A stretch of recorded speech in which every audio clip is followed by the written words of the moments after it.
Right. Welcome, everyone. I'm so happy that you've been able to join us today. This is the HCIL Brown Bag Lunch Speaker Series, and we have an amazing guest today, Dr. Pardis Miri, and even more important guest will be introducing her, Keith, our dean, our very own dean, Keith Marzullo, and I'll let you take the introductions, Keith. We will be monitoring the chat, and as we go along, if you have any questions, feel free to ask them and take it away. Thanks, Beth. And I am a proud member of HCI Lab, so HCIL. So I'm not really a guest. I'm actually just showing up to one of these. So I'm sorry I've missed some of the other ones. Anyway, it's my great pleasure to welcome Dr. Pardis Miri to the HCI Lab Speaker Series. Dr. Miri is an interdisciplinary researcher. She works with me. In fact, she's my postdoc, but she is at Stanford University. Her research brings together HCI, embedded systems, distributed systems, affect theory, psychophysiology, novel methods of sensing, data science, and another set of topics. She creates effective teams better than anyone else with whom I've worked. And so you will get a little bit of a view of the kind of interdisciplinary work she does. I was lucky also to serve on her PhD dissertation committee and actually on her master's committee way back in UC San Diego. But I hope you enjoy this talk. So let me hand this over to Dr. Miri.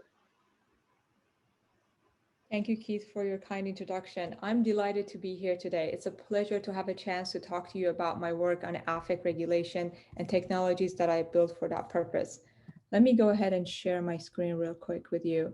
At Stanford, I am affiliated with multiple groups, including Psychophysiology Lab, directed by my co-supervisor, James Gross, and Stanford HCI group in the CS department, and Stanford electronic wearable called eWear. And I'm also running my own small lab called We Have Lab, where I have brought together a multidisciplinary team of experts in many research fields to design, engineer, and evaluate technologies to facilitate affect regulation. Well, I come from a very chatty lab culture, so feel free to jump in with questions and comments at any time during the talk. And Keith, I think you will be moderating it. Great. Now, to set the stage, I'd like to show you a concept video of a child diagnosed with autism spectrum disorder and our approach to facilitate his affect regulation. My goal is to build technological systems to enable these children to more effectively manage their problem behaviors and aggression in a context-appropriate way. Any solution that can help to alleviate these negative outcomes in their lives could have a major impact on their development and, of course, will be tremendously helpful to their caregivers. All right, without further ado, let's watch this video together.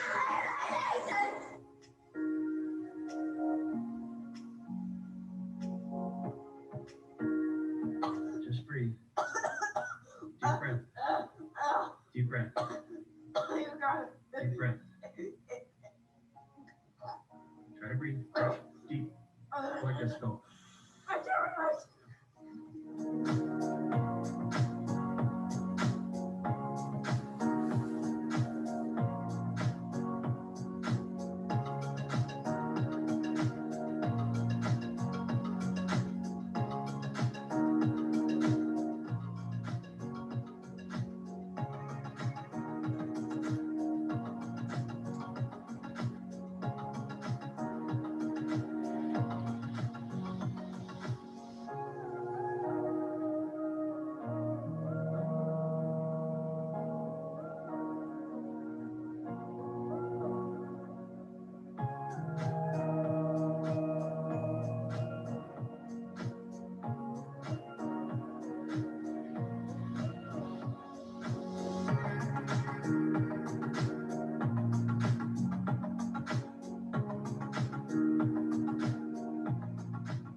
Okay, my talk consists of three parts. The first part is the context. By context, I mean I will talk about conceptual concepts in terms of definitions of affect, affect regulation, the state of art for devices that assist the affect regulation, and what I build in my own research.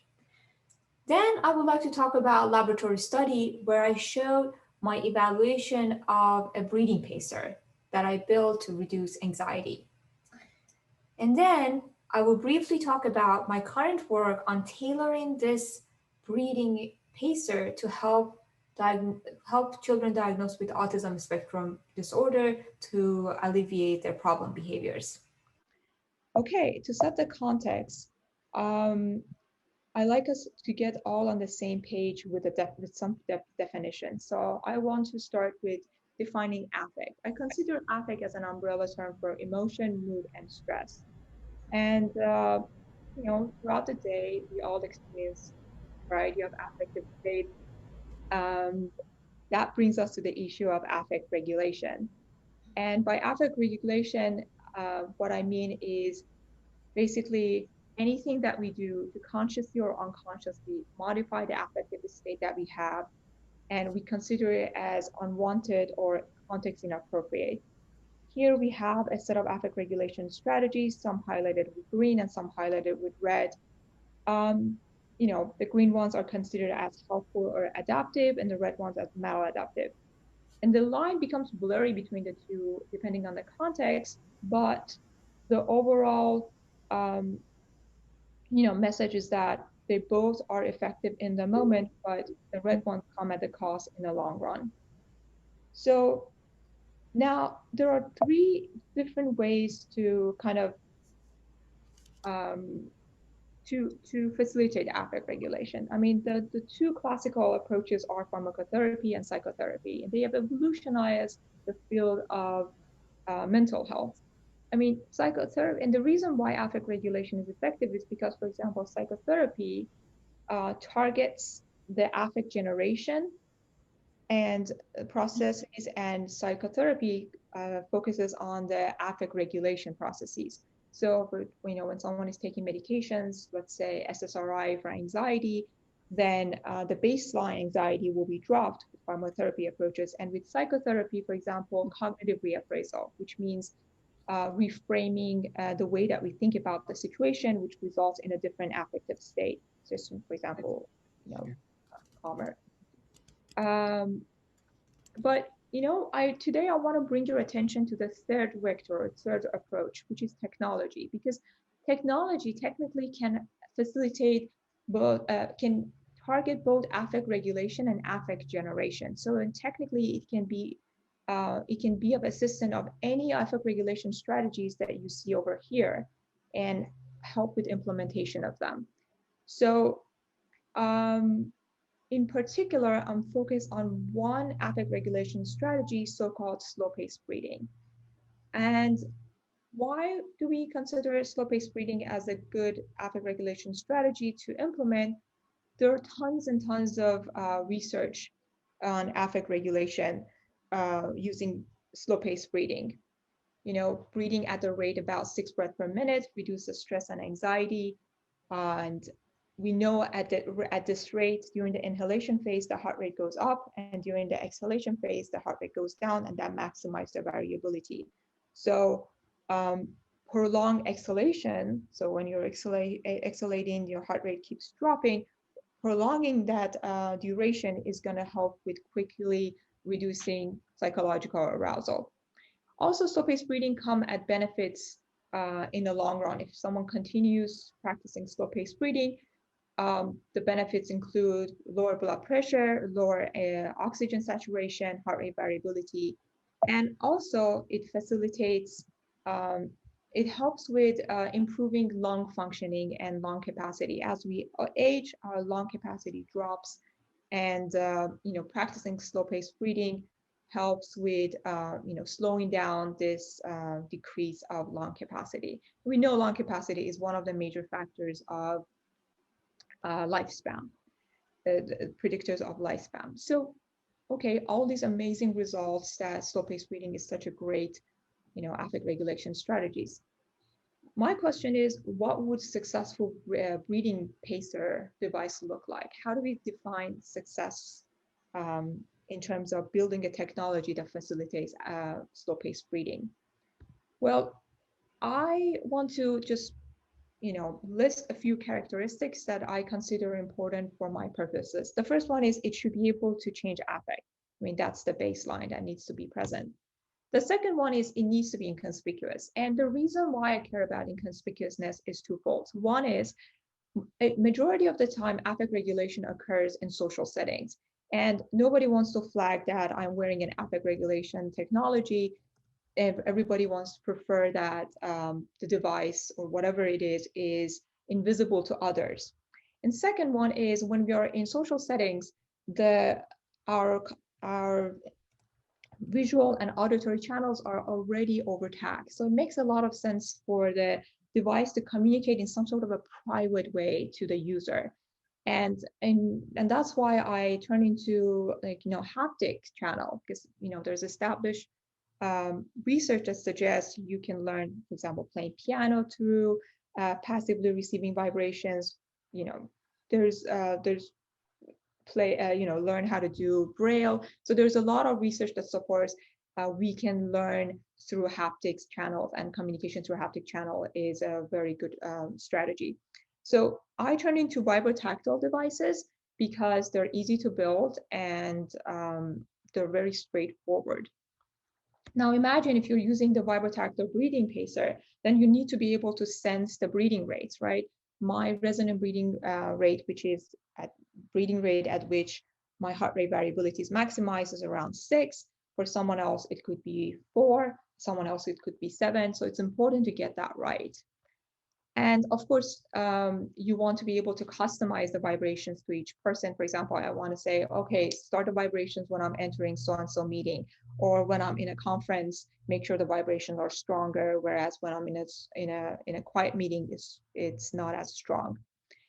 And then personalization of the intensities of the vibrations. So, depending on the age, BMI, hypersensitivity level, we need to be able to set the intensities right.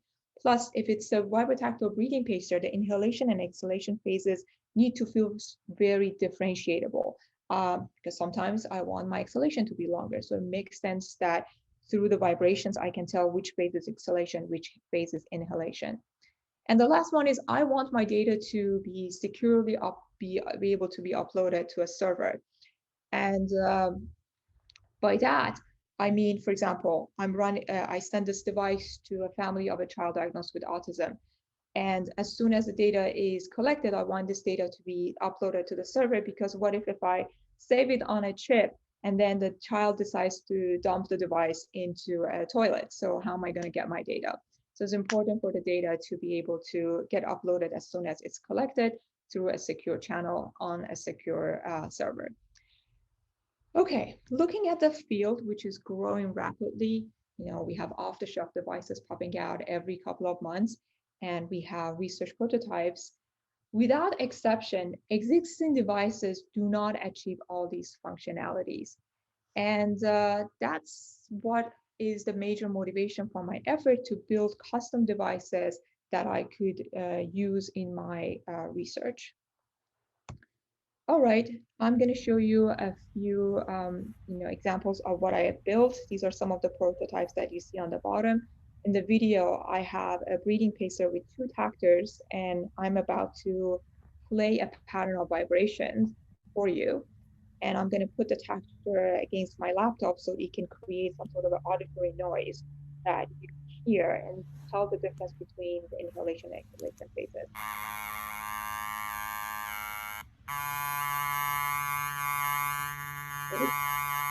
Notice that the sound is really differentiable. All right, so that's the prototype that we use for our first the study that I'm going to talk to you about.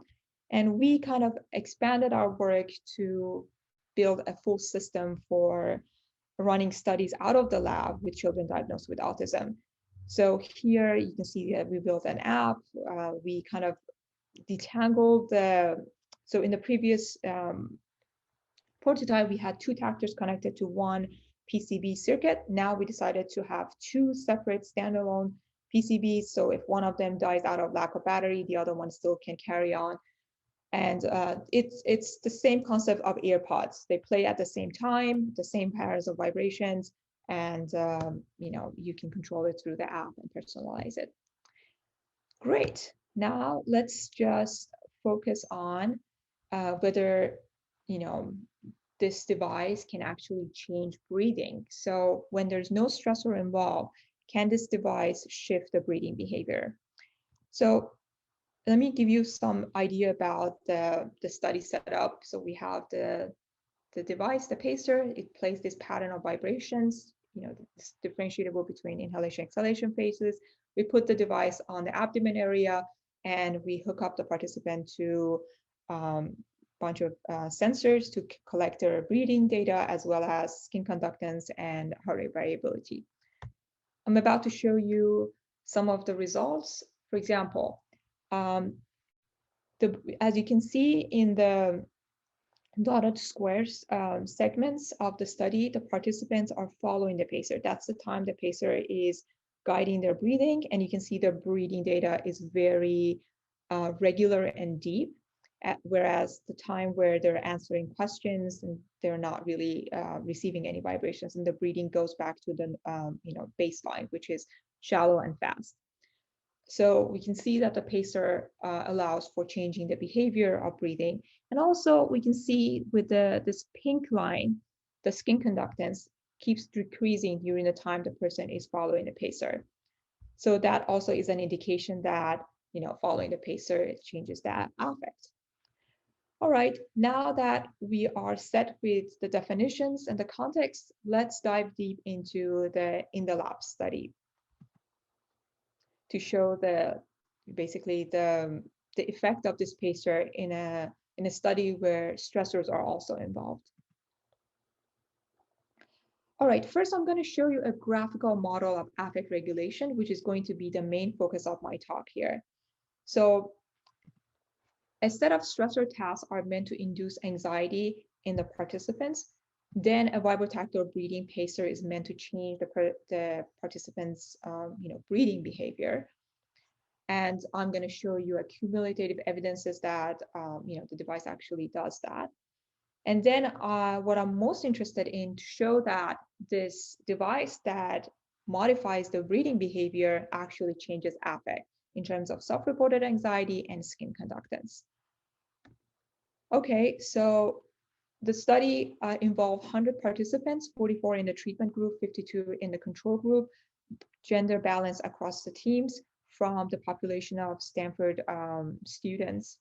The study design is mixed design. I'm going to explain that in the next slide. But before that, let me show you a quick video of my research assistant in the control group, in the control room, helping the participant to personalize the vibrations to their, you know, it's basically personalizing the vibrations for them. So you can see my research assistants are monitoring the physiology in a real time on the monitor, and they're also seeing and interacting with the participants in the other room. And now we're going to show a little other window that my other RA is about to show you. Yes, the other RA is using this UI to manipulate the vibrations for and basically personalize it for the participants. So next I'm going to show you the study protocol to explain what mixed design experiment is. Just in few easy words, mixed design experiment means you have 2 blocks. The treatment group so the control group will receive no vibrations in block 1 and 2, so you shouldn't see any differences between the outcome of desirable outcomes, but the treatment group will receive vibrations in the block 2. So from block 1 to block 2, you should see some change in the outcome. Okay, so the study protocol is as follows. First, we're going to ask participants to watch a mindless video for about 5 minutes. We collect the physiology as well as self-reported measure of anxiety. Then we ask them to listen to a meditative audio for about 5 minutes. The first 3 minutes, they learn what are the techniques that they can use to practice slow-paced breathing. The last 2 minutes, they're just doing slow-paced breathing on their own. The solid lines means that there's no vibrations involved. And looking at the last 30 seconds of their breathing rate, we multiply it by 2 and we can get an estimate of their resonant breathing frequency. So for example, as I said, mine is 6, someone else could be 5, someone else could be 7.5. It's always between the range of 4 to 8, 8.5 to 9 maximum. 9 is really high. Okay, then as you saw in the previous video, my research assistant will personalize the vibrations to the participant, and then we will ask them to breathe with the personalized vibrations for about 90 seconds. There's no stressor involved. They will breathe with the vibrations. We'll make sure that they can comfortably follow the pacer. And we also get some measurements of their anxiety level. Then we introduce the stressor tasks, no time limit, 3 examples. And then we enter the block 1. Okay, block 1, consider block 1 as a set of stressor tasks that are here sandwiched between 2 waiting periods. And the waiting periods are just to make sure that we don't propagate anxiety to the next block. And after block 1 is over, everybody's going through the same procedure, no vibrations, right? Solid line. In block 2, the treatment group will receive the vibrations, showed with a wavy line, but control group does not. So technically speaking, we should see no difference between the measures of outcome for the control group coming from block 1 to block 2, but some change for the treatment group. And we wrap up with debriefing and compensations, credit or money. All right, now let's get to the primary analysis. Primary analysis is just to say, hey, did we do a sound experiment? It's the manipulation checks that we are considering here. Did the pacer actually change affect when no stressor was involved? Because if it doesn't, then probably your sensors are faulty, or you have a population that are on some sort of medication that their affect is not, shifted anyways. Did we induce anxiety during the stressor task? We have to make sure we do. How difficult was it to follow the pacer? I hope it's not too difficult that nobody follows the pacer. And then did the pacer actually modify the breathing behavior? Okay, let's get to these answers. So did the pacer actually change affect? And what we are going to do is to compare the baseline measurements as compared to the time that everybody is following the pacer for 90 seconds. And we should see a drop. And we do. We see a drop in anxiety level. The y-axis is called SDAI-6. Think of it this way, that there's 6 questions we ask, somehow we accumulate the responses, and the higher the value, the higher the anxiety. And also we collected skin conductance measurements. So you can see here, I wrote NSCR. What does that mean? So there are 2 ways to analyze skin conductance. One way is just to look at the raw data. Another way is to use some sort of a model-based approach that you say, well, the raw data is the outcome. I want to predict and infer, I want to infer the psychological arousal. So I'm going to use some sort of a model-based approach to calculate the psychological arousal. And one of the measures of psychological arousal is number of N stands for N number of the spikes in the data. So the higher the number of spikes, the more the person is either anxious or cognitively engaged. Okay, so we see a drop in both, and that's the declaration, that's a demonstration that the tactors are good and we are ready to see what's going to happen with the rest of the manipulation checks. So this next question is, did we really make people anxious? And the answer is yes, we did.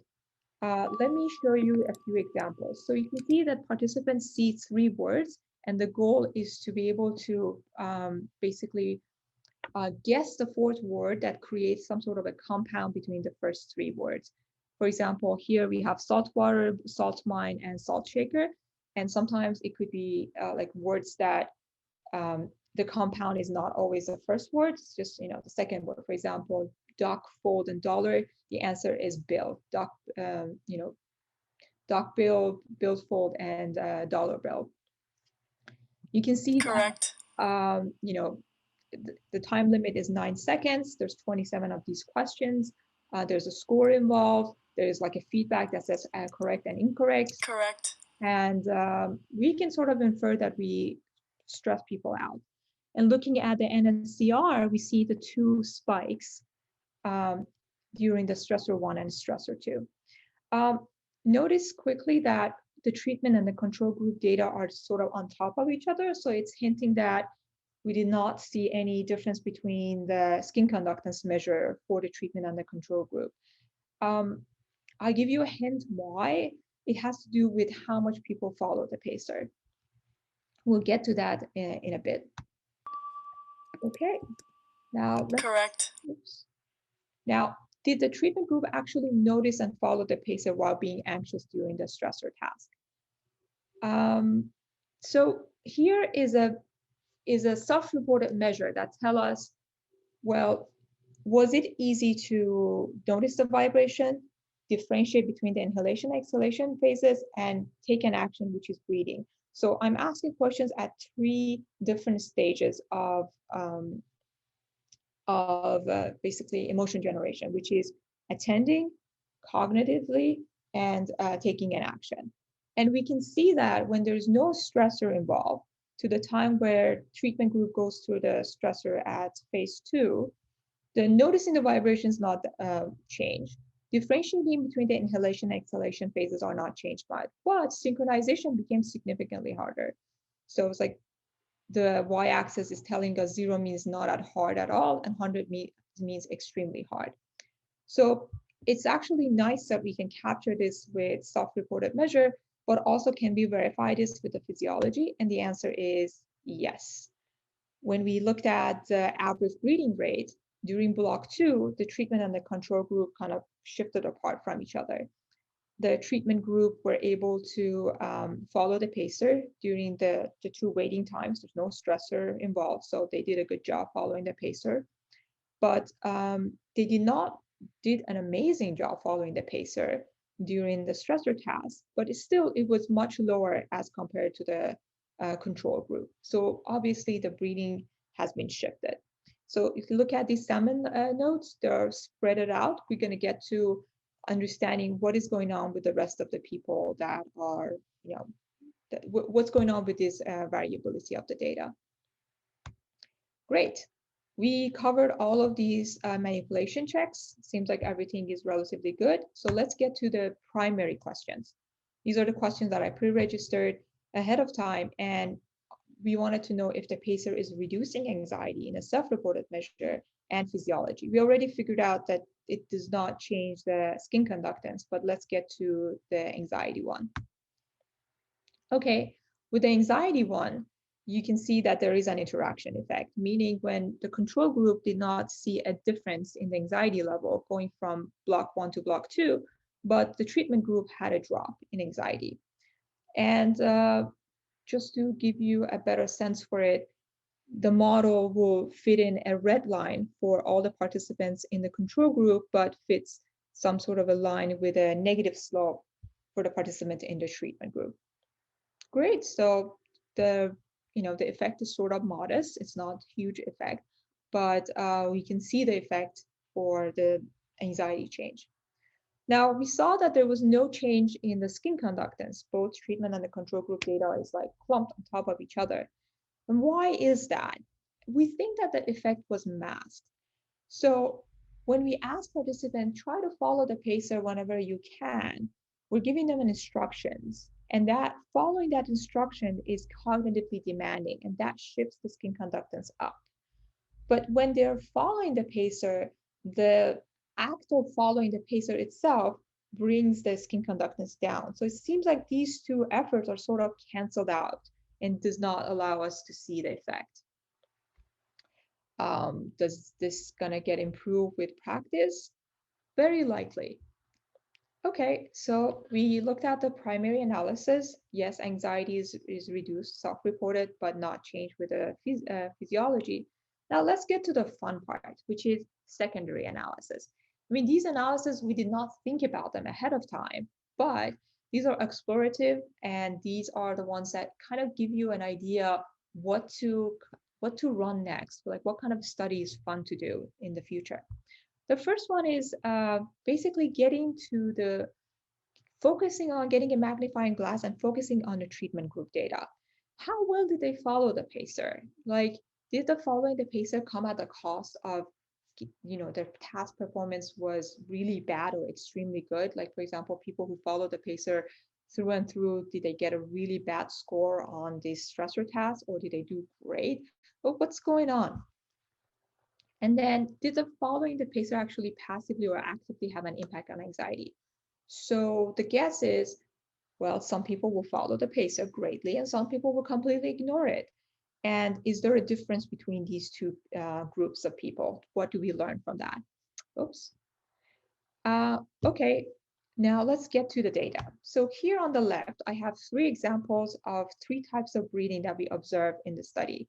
The first one is active breathing. And by active breathing, I mean the person followed the pacer throughout the whole experiment. Sorry, throughout the whole stressor 2 segment. These are the treatment groups. We had 15 people who followed the pacer, and we consider them as active breather. We have a second group that they kind of ignored the pacer during the entire time. So we had 9 of these people. The breathing rate was higher than 15 breaths per minute, and usually when it's higher than that, and it's like, shallow and fast, that definitely means they're not following the pacer in any ways. And then we had a combo group that at some point they followed the pacer and they forgot about it, and then followed the pacer and they forgot about it. And toward the end, it's like, oh, I got to follow the pacer a little bit here. So that's a combination group. Now that we kind of understood what's going on, it seems like 1 out of 3 people followed the pacer actively, 1 out of 10, less than 1 out of 10 kind of didn't follow the pacer at all, and about like 45% of the participants had a combo behavior. Now let's define the level of active breathing then. So here the level is 100%, here is 0, and here I think is about like 30%. I think that's fair. So having that information, then you would like to see that everybody in the treatment group are doing active breathing at the 100% during stressor 2. Well, we don't see that, but that would be the ideal case. And all the passive people will be, all the people in the control group will be around here. That means they're not really following, like there's no pacer to begin with, but probably they're just doing, they're breathing unconsciously, which is a higher rate. There was a question here that, did we really prime the participants to follow the pacer? Because, prime the participant in the control group. What do I mean by that? At the beginning, we asked them to, breathe with the pacer, we personalized the pacer, and then we never played the pacer for them. So we thought maybe we primed them to do slow-paced breathing on their own. And the answer is like, no, there's not much of a difference in the level of, active breathing for the control group. There's no vibrations involved, but we were just curious if they were doing slow-paced breathing on their own. And the answer is not much. Well, there are a few people over here that they're, breathing slowly, and they, do that here as well. But no, thankfully, we did not prime people. Okay, now let's get to the question of, did people who followed the pacer at stressor 2, like active people, and people who kind of forgot about the pacer and did not follow the pacer at all, did they differ in the task score? Like, did they do much better or much worse? And we can see that no, they did not do better or worse than each other. It's as if the performance is sort of irrelevant to how much they follow the pacer. Great. Now, let's see if following the pacer passively or actively had a difference in the anxiety level. So this is what we saw, and that's the comparison between the treatment and the control group. What I will do right now is to take out the combo people who did partially active and partially passive, and I'm just going to look at the active and the passive group in the treatment. So we have the active people follow the pacer, the 15 people, and we have the 9 people, the passive people. And we don't see any difference in their anxiety level. Both of them, we see there's a drop, but there's not much of a difference between the two. And in comparison with the control group, this dotted line, the straight line, we can see that both of active and passive are significantly different. What it means is that, oh, so I play the vibrations in the background and I follow the pacer, or I don't follow the pacer, so my anxiety is in the same level. Interesting. So is it just a vibration, or is it like actually following the pacer? We already talked about that the effect was masked. So still there is more to learn about this by looking at the physiology, looking more closely at the physiology. I have a slide at the end that after the talk is over, I can discuss more about the difference between active and passive regarding their physiology. So like there was a difference between the two, and the answer is yes. Okay, so we covered the first secondary analysis. Now I'm going to shift my attention to the second secondary analysis. So in this one, we're going to say, okay, forget about the level of active reading. Okay, so I don't care how much people did the active reading with the pacer. I want to know if there are individual level factors that predicted the anxiety change and anxiety drop essentially in the treatment group. Why do I care about this? Well, we know that it is important to walk toward having personalized therapy. And personalized therapy means, your therapist asks you a bunch of questions, and based on the questions, they can decide whether a particular therapy is a match for you or not. And these questions are usually like your trait levels of affect regulations. It's just questions that we can ask like a lot of people and be able to say, well, is particular therapy is a good approach for them or not. So the way we try to answer this question is that we have a bunch of individual level factors, and we know the data of whether the participants had a drop in anxiety or not in the treatment group. So we will create a machine learning model that will tell us what is the cutoff value for these factors that flips the drop in anxiety to no drop in anxiety.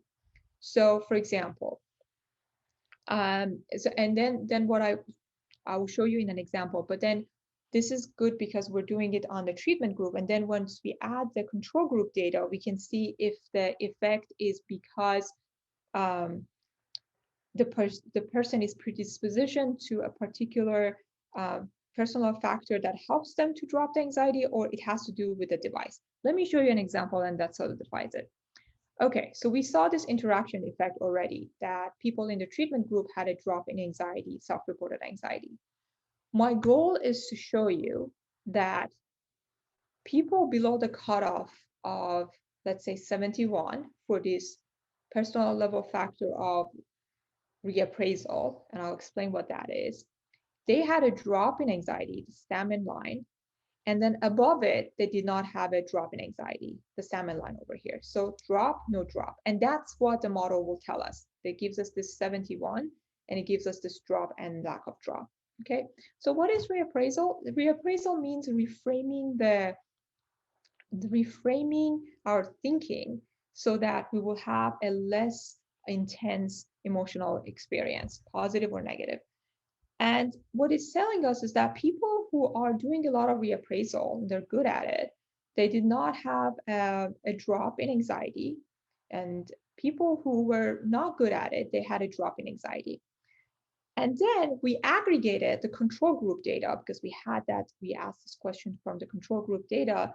And then we put it into this graph, and we see that, well, people who are low on reappraisal, lower than this cutoff value, they did not have a drop in anxiety in the control group, but when they were in the treatment group, we see a drop.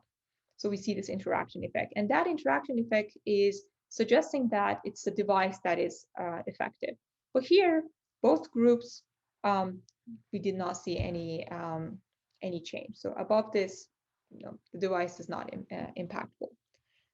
All right, let's look at some of the factors that we incorporated. Some of these factors, as I mentioned, are trait affect regulation measurements, for example, level of difficulty in emotion regulation and emotion regulation questionnaires.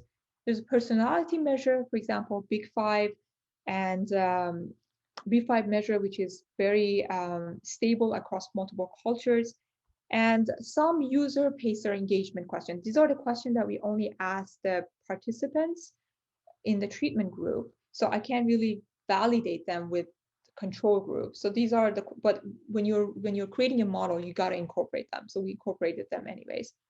And the labels are the difference between the anxiety level at the end of block 1 versus block 2. All right, so let's walk through another example. Oh, by the way, before I move on, the model that we use to get these cutoff values is called XGBoost, and it just creates there's a regression model that creates a bunch of trees. So it's an ensemble tree model, and the cutoff values that it gives us are considered as Shapley values. So Shapley values tell you what's the contribution of these factors, like how much, for example, this one is contributing to the drop in anxiety, the magnitude of the contribution, and also tell us like what's the cutoff is. Okay, let's look at another example, and that's the openness. So openness is a measure of Big Five that is telling us how malleable a person's mindset is. And we can see that people who had a lower openness than 33 had a drop in anxiety in the treatment group, right? And not in the control group. And above that, treatment and the control, there's no difference between the two. So here we can say that, oh, the device is effective for people who are low on openness. And we already talked about the reappraisal one. The device is effective for people who are lower on the reappraisal range as well. I'm actually relieved when I see this results. You know why? Because I was so scared that my device will be only impactful for people who are already good at reappraisal. Look, their anxiety level is much lower, the average is much lower than these guys, right? So imagine that they use the device and it's going to give them an extra boost, but the device would be not effective to people who really need these kind of technological interventions to facilitate affect regulation. And it's a relief that that's not the case. So it's not a boost to the people who are already good. I mean, the question remains whether prolonged use of the pacer by people can actually proficiently improve their affect regulation proficiency. That's the question that remains. But at this point, it seems like people who are low on openness and people who are low at reappraisal, they benefited from this device. And guess what? These are the two characteristics that we observe in children diagnosed with autism. And that was actually the main reason why I seek collaboration with my colleagues to see if this device can be used for this particular population.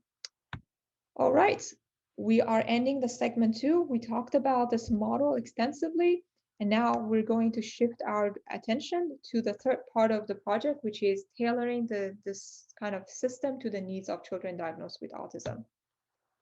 So basically, we're leveraging our existing knowledge on the neurotypical college students to children diagnosed with autism spectrum disorder. All right, so I have to mention that this project has 3 phases. The first phase was the design and the engineering phase, where we've kind of built this system already. We're still waiting for the form factor design to be printed out. Once it's printed out, I can show you. But what I have right now is like, you know, this device is right now without any covering and packaging. So we got a lot of feedback from professors that are working with these children for extensive period of time. My colleagues Antonio Harden and Lawrence Fong have been tremendously helpful.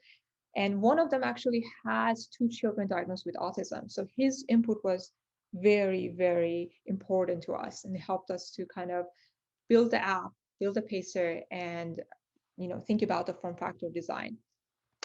And what we did was, after these prototypes were ready, we sent these prototypes to these people, there's 5 of them, and we asked them to do a bunch of tasks. And we, based on their feedback, we iteratively improved our app design, the software that runs on this device, and the prototypes. So the next step is going to be a pilot study with 12 children diagnosed with autism. And these people are diagnosed with gold standards. After COVID, it's really difficult to do the gold standard diagnosis. So we are getting our hands on some people who have already been diagnosed before COVID. And half of them will be intellectually, have some intellectual disability, meaning their IQ level is lower than 70, and half of them higher than 70. And this is important because majority of the research for children diagnosed with autism only incorporate the ones with a higher IQ level. And we thought it's important to work with both subpopulations. And then we're going to do a clinical study where we're going to give these devices to the participants, and we're going to monitor them for 2 months, how they're going to use the device, and we're going to collect data in the background. And hopefully we'll see a long-term longitudinal effect on this pacer system. All right, I'm going to show you real quick some of the findings of us, the design ideas after our heuristic evaluation by these 5 experts that I just mentioned. The first one is time anticipation. It seems like even if it's 20 seconds, it's important to set expectations right for both the children and their parents, because the parent can work with the child to convince them to stick through the phase. And if the child, and for the child, like looking at the progress bar, it helps them to, stay intact with some of the tasks. The second one is animation. So when we are playing the patterns of vibrations, there is no animation on an app, right? But apparently that's a must, because the parent can mimic the breathing, and that will reinforce the child to follow the pacer. And second, the parent can check if the child is doing the breathing, following the breathing correctly. So visually they can see it and say, oh, okay, they're following the pacer that is on their skin correctly. And the other thing is we have to be very brief. It's important to think about, we have only attention of a child for about a minute, and then they could get distracted. So every task has to be very short and brief. And last one is voiceover feature. It's extremely important to have a voiceover feature, especially for the ones that are intellectually challenged. So we had to make sure that our app has voiceover for every aspect of it. All right. Now I am done with my talk. I'm just going to tell you a little bit about some of the ongoing projects that I'm working on right now. The left 2 projects are the ones that we kind of discussed already. The first one is basically building this device with the population of with the general population of college students. The second one is tailoring the system to the needs of children diagnosed with autism. And the third one is, these are the cool, and I really like them. I'm excited about these next 2 projects. And they are going to look at nasal cycle and core beliefs. So nasal cycle is a very interesting phenomenon, and it's really hard to capture it for a really long period of time. So throughout the day, we are breathing with one nasal and then we switch to the other. So one is always dominant than the other. And what we see is that when people start having mental disorders and some like physical disorders, suddenly they become heavily left nasal breather. And this is fascinating because, the left nasal is associated with sympathetic arousal and parasympathetic nervous system activation, and the right one with sympathetic. So it's kind of an interesting phenomenon, and we want to understand if we basically log this information throughout a really long period of time, can we see when this phenomenon happens? What can we learn? Can we catch some of these potential disorders early on? And the second one is looking at the topology of beliefs. All of us have a bunch of core beliefs. For example, I'm awkward, I am, creative, I am, competitive, etc. And these are some negative, some positive, depending on the context. And when you put them all together, how does this network look like? Is it like all the positives connected to each other and negatives connected to one another? And there's like a bipartite graph, two like segmented graphs, or no, they're intervened. And when a new basically event happens, how do we update our beliefs about the existing ones? And when a new beliefs comes on the surface, how does that get connected to this network? So there's a lot of like machine learning with graphs that is involved, and it's an interesting project that I'm so looking forward to collaborate with Carol Dweck, which is well known for the field of growth mindset on this project. So as you can see, the majority of my projects involve 3 things. One is design, the second one is engineer, and then evaluating technologies to facilitate affect regulation in neurotypical and neurodiverse populations. Please feel free to check out my website on some of the projects we discussed today. And I want to just to take a moment and thank my fabulous interns that have been working so hard with me and have exceeded my expectations every day. I want to thank all my faculties that have been working with me. And I'm so fortunate to have two supervisors, James and Keith, that they are very hands-on. And they not only show me by example, but also they just teach me how they not only tell me, they also show me with examples. And I'm hoping that I can carry this to the next future, my future students, to be able to be as hands-on that they are. And honestly, it takes a village to raise a child, and it also takes a village to do a meaningful multidisciplinary research. And I want to thank everybody who have been helping me to pursue my dreams. Thank you so much. And I like to stop, and I'm ready to answer any questions.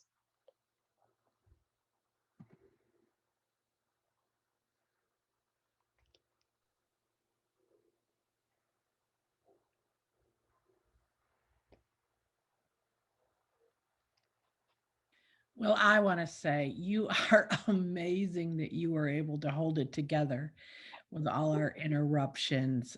Our instinct was to halt and do it again another time, but you were a rock star to keep going. So we realized we kicked the people out that were causing a problem, and hopefully this will never happen again. And of all the times, how embarrassing that it happened today. But Keith, I'll let you take it from here, and I bet you can have some things to point out. And then if anybody wants to ask a question, you can ask in the chat, you can raise your hand and so forth. And we'll go a little bit longer. We normally stop at 1:30, but we had a really rough start, and I'm sure people have questions. So have at it. Thanks, Beth. And I'll just turn it open to people who do have questions. I work closely with Bear, so she hears all my questions all the time.